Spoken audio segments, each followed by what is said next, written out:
of the book of Exodus tonight, starting at verse 12, and we'll try to finish that chapter. Again, I remind you that Moses was up on the mountain with God, and God had given him all of the instructions and the blueprint really for the tabernacle that was to be built. And then God shared with us last week how that he had called certain people to lead out in building this tabernacle. He had called men that were gifted in doing lots of different kinds of stuff, metalwork, cutting stones, whatever, woodworking, all the things that needed to be done. And in this passage that we're going to cover tonight, it will seem like a repeat because much is said in the book of Exodus concerning the Sabbath day. And again, God instructs Moses concerning the Sabbath. This was so important in God's economy. If you remember back, the first time the Sabbath is mentioned is early in the book of Genesis. Genesis chapter 2, as a matter of fact, where God had created everything and he rested on the seventh day. And he hallowed that day. He set it aside for his day and for his people to worship him on. And I wondered why God is repeating this, telling us about the Sabbath again. But then I was reminded, no doubt there were people, millions of people, that were so anxious to help build this tabernacle. They had wanted a place where God could come and meet with them. No doubt they were excited about it. I don't know if you've ever been through a building project in a church or not, but it can be an exciting time as long as things are going good. I remember when we built the church at Battle Creek, Michigan, we had volunteer crews coming in every week for several weeks. I remember the first one that came was from Sweetwater Baptist Association. They got me out of bed at 4 o'clock on Monday morning. They had driven all night and arrived at my house at 4 o'clock in the morning. And they said, we need a place to change clothes. They'd just come from church. Drove up there. And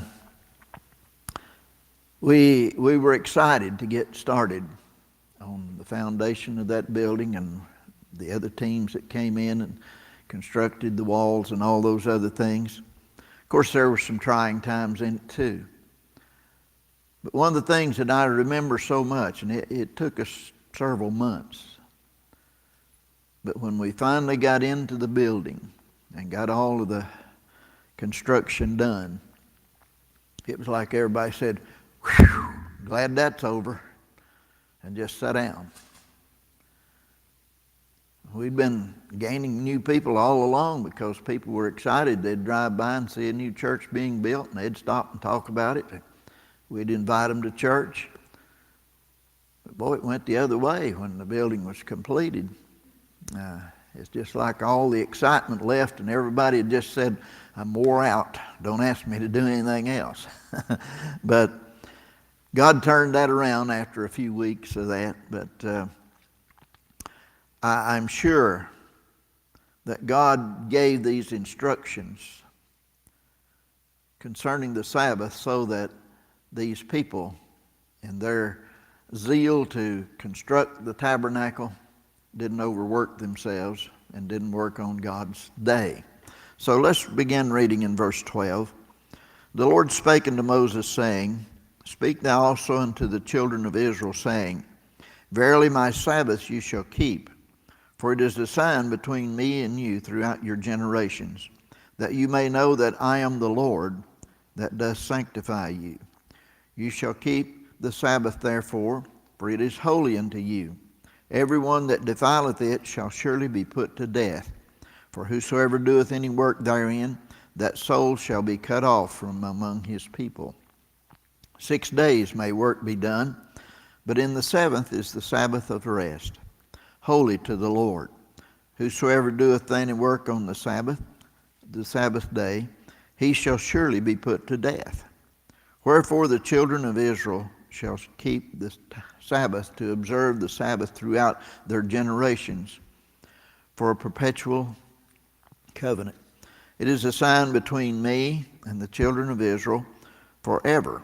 For in 6 days the Lord made heaven and earth, and on the seventh day he rested and was refreshed. And he gave unto Moses, when he had made an end of communing with him upon Mount Sinai, 2 tables of testimony, tables of stone written with the finger of God. The Sabbath day, the charge to keep the Sabbath day.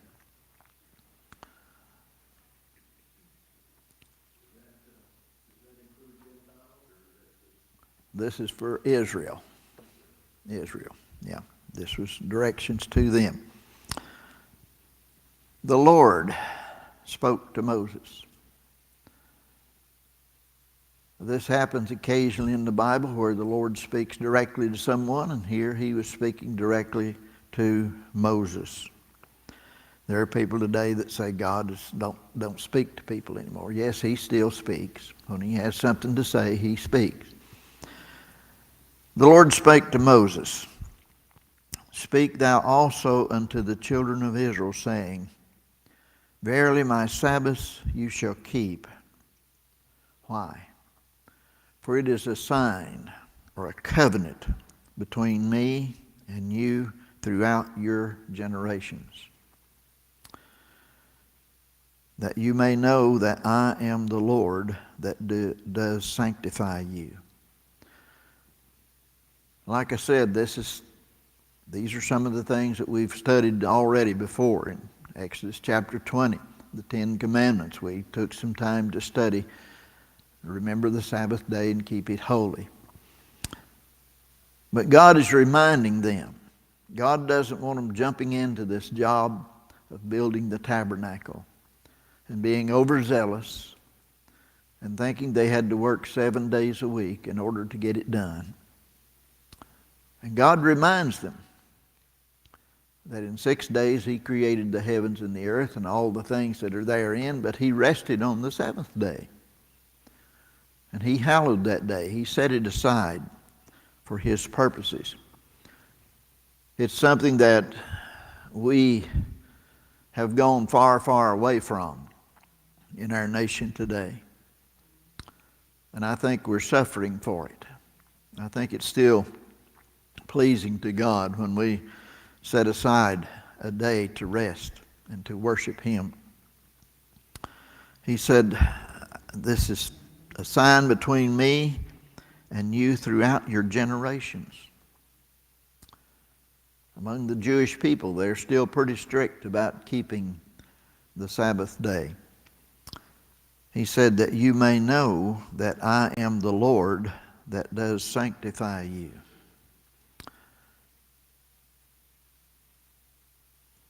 The Lord is a holy person, and he tells us, be ye holy, for I am holy.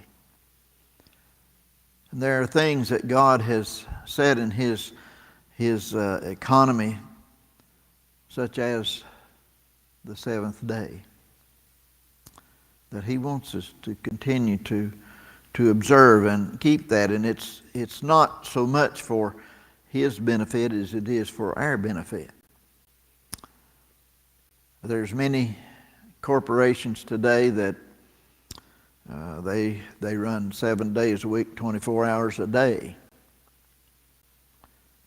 But they're learning that when they work someone without them having some time off to rest, that production goes down. It doesn't stay up like it should. I heard on TV the other day where they're thinking about cutting back to a 32-hour week instead of a 40-hour. And they say that they can get as much done in 32 hours as they can in 40 hours. Well, I don't know if they can or not. But man needs a day of rest. You and I need it. And they needed it back in that day. But now there was some consequences to not observing the Sabbath day. Verse 14, you shall keep the Sabbath day, therefore, for it is holy unto you. And notice what he says, everyone that defileth it shall surely be put to death. That's a pretty strong punishment, isn't it? Every person who defiles it, who violates the Sabbath, shall surely be put to death. For whosoever does any work therein, that soul shall be cut off from among his people. I studied on this a little bit today. Some people take it that where it says that soul shall be cut off from among his people, that the people shun them. The Amish people are known for shunning people in their own group if they've broken their laws and their customs. They don't eat with them. And some people have said that this is what he's talking about here. But really, it just comes back to say it again, that they're to be put to death. In verse 15 it says, he shall surely be put to death. Why would you think there's such a harsh penalty for breaking the Sabbath? Give me your opinions on it.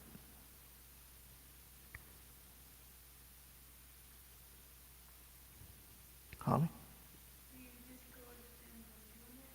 To discourage them from doing it. That's a good thing. Dennis, do you have something? That's wonderful. It's so important to get rest. Not only that, they use time to reflect on God. Mm-hmm. They're busy working. Mind like that. And God says, you got to be here. Honor me. Recognize me as God. That's right. Yeah, it's not just a day off from work, but it's a day to worship God. And that's one of the things that is missing in most of our world today. I'm sure that most of you grew up when Sunday was set aside for people to come to church. Businesses closed. In some cases, even on Wednesday, they would close because the Wednesday night services. I remember driving through Sweetwater on Sunday, and there wasn't but two things open in that whole town. The Cherokee Theater, it stayed open on Sunday, and Vance White had a gas station that stayed open on Sunday. All the rest of the businesses closed. You just you went to church and you went back home and spent the rest of the day with your family or whatever. And I think it worked pretty good myself, but it wasn't long till things started changing, and we started.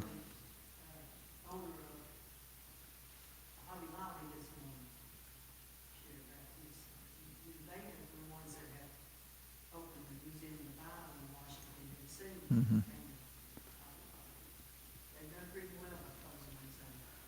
Chick-fil-A has too. You pass a Chick-fil-A and you'll see two lines of cars completely around that. I don't care where it's at. And I'm sure there's people inside too. But they honor that and they close on Sunday. Mm-hmm. It is, yeah. It makes it difficult. And shortly after I got saved, I was working in a grocery store, and they stayed open on Sundays, but that was one of my days off.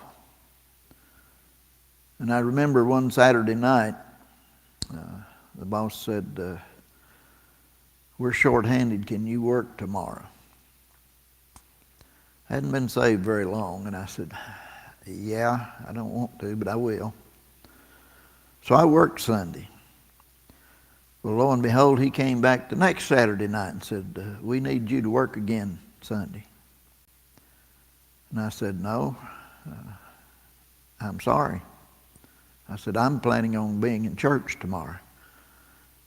He never did ask me to work on Sunday anymore. If I hadn't spoke up, I'd have been working every Sunday, I guess. But it kind of puts people in a spot and causes us to do things. But if you do have to work on Sunday, I would recommend at least take a day somewhere in the week where you can take a day off and spend that day resting and worshiping the Lord and doing those kind of things that will help to renew your mind and refresh your body.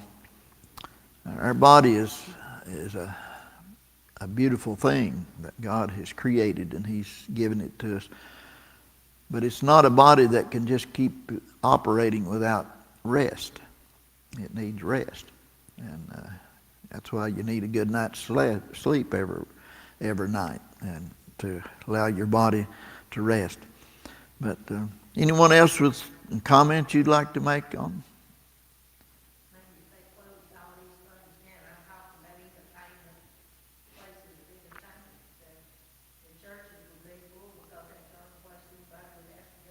Well, Of course, like you said, when I was growing up too, there was nothing open.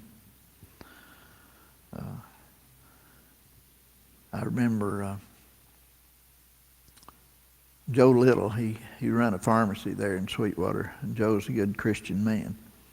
If someone was real sick and they called him, he would go and get them the medicine they needed. But then he'd lock the door up and go back home. But God is trying to help Moses to keep these people from working themselves to death. It took a long time to do all of this work. Remember, Moses is just getting the instructions for it. The people haven't heard all of this yet. But at the end of this chapter, the beginning of the next chapter, Moses comes down off of the mountain and tells the people all that God had told him. Verse 15 says, 6 days may work be done, but in the seventh is the Sabbath of rest, holy to the Lord. It's His day. We still call it the Lord's day, don't we? Whosoever doeth any work in the Sabbath day, he shall surely be put to death. Wherefore, the children of Israel shall keep the Sabbath, to observe the Sabbath throughout their generations for a perpetual covenant. What's the word perpetual mean? Continues on and on and on. Huh? Never ending. That's right, Holly. He says in verse 17, it is a sign between me and the children of Israel. Now get that. Me and the children of Israel forever. For in 6 days the Lord made heaven and earth, and on the seventh day He rested and was refreshed. So God had to take a day to rest. And He passes that on to us. Verse 18, He gave unto Moses, when he had made an end of communing with him upon Mount Sinai, 2 tables of testimony, tables of stone, written with the finger of God. Now think about that. All the time that God has been communing with Moses and telling him all about the tabernacle, how to build it, and all of those kind of things, God has also been doing something else.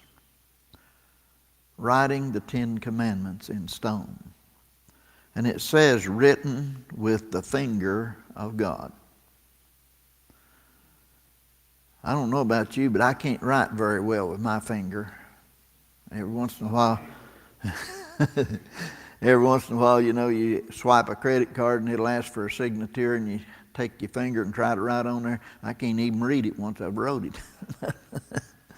They take it, but God wrote this out. God gave this to Moses. And we'll find out later on where it's to be kept. But any questions or comments? I know we're having a shorter session tonight, but that's okay. You don't mind to get out early, do you?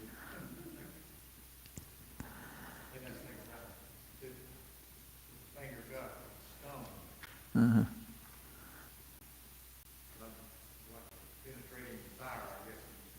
Yeah, a laser or something. It's something to think about, isn't it? But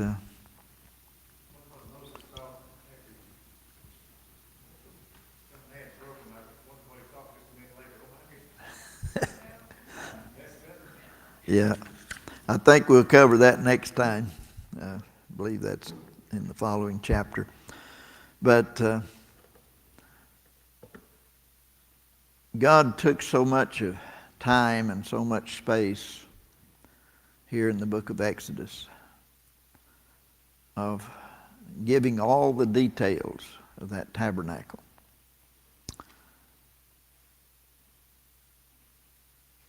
And we've talked a lot about that veil that separated the holy place from the most holy place.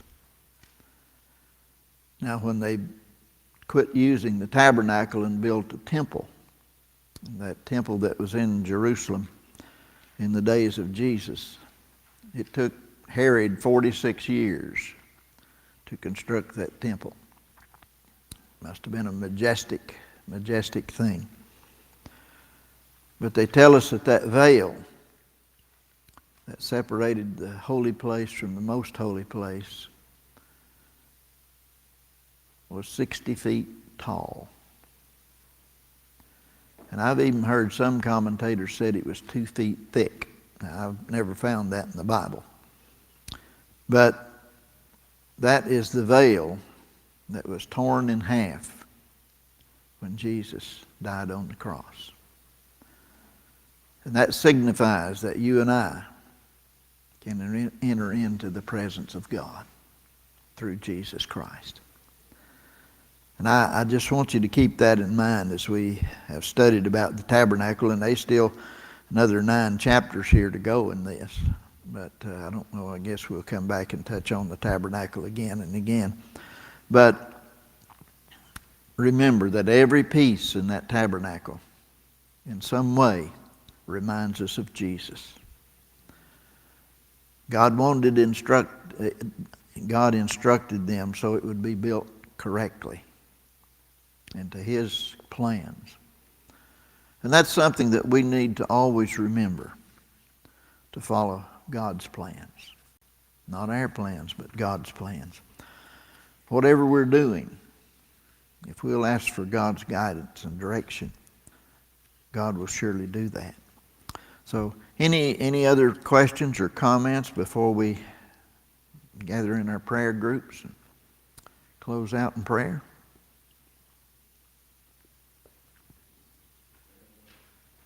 Rick?